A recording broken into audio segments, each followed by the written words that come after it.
Inkakha ye-Kaizer Chiefs uDr Khumalo incomurile Bohile Mofokeng ngendlela adlale ngayo emangalisayo eshaya igoli lokuqala le-Orlando Pirates ibhekene ne-Pyramids kowandulelo wamanqamu we-CAF Champions League. Yize Pirates igcina ihlule ngo-3-2 okuholele ekutheni Pyramids iphumelele ukudlala okokuqala ngqa kwamanqamu we-CAF.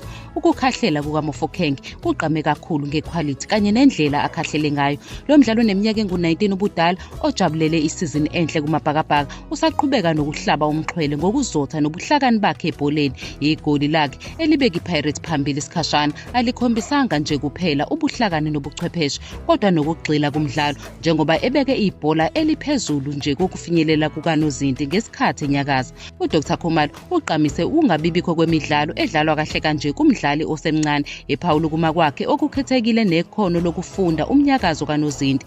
Leli goli libatshazwe iSouth Africa yonke futhi laphinde laqinisekisa isimo sikaMofokeng njengomunye wabadlali abaqhakazile ebholeni laseNingizimu Afrika. Nakuba uMofokeng kanye neqembu bengakaphawuli ngaleli goli ezidlangalaleni, ukudlala kwakhe kungase kuvuse isasasa kubaqoki beqembu lesizwe kanye nezinhloli zaphesheya kwezilwandle. Ngokukhula kwakhe nangokuzethemba, uMofokeng usheshe wabonakala njengomuntu obalulekile ekuhlaseleni kwePirates kanye nesihlabani sakusasa ebholeni laseNingizimu Afrika.